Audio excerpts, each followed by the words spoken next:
So, good morning mga kachisto. Yan, tamang linis tayo. Kakatapos natin maglinis. Yan, kakawalis lang ng kanilang kulungan. Ayan po sila, yung ating mga quality na breeders. Ayan po. So, ating bisitahin ng kanilang pugad kung may itlog na po ba. So, yan, kakawalis lang natin. So, nagpausok na rin tayo. Ayan mga kachiks. So, naririnig na natin yung kanyang busina. Ayun mga kachiks, nga may nangitlog na. Ayan, may isa tayo dito. Ayan, no, napaka ganda at napakasipag nila. So ayan, check natin, huwag kang mabibigla. Ayun pala yung tatlo guys, pang-apat. Ayan, no, kitang kita mga kachiks na ng kanilang itlog ngayong umaga.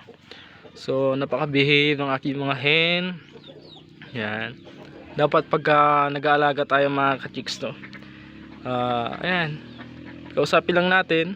Siyempre dapat ibigay din natin yung kanilang pangangailangan upang ibigay din na nila yung dapat na ibigay sa atin. Ayan, tignan nyo naman mga kachiks, at taas natin. Ayan, yun pong kanilang itlog ngayong umaga. So napaka solid mga kachiks. So yun lang mga kachiks, gusto ko lang i-share. God bless at thank you. Booyah.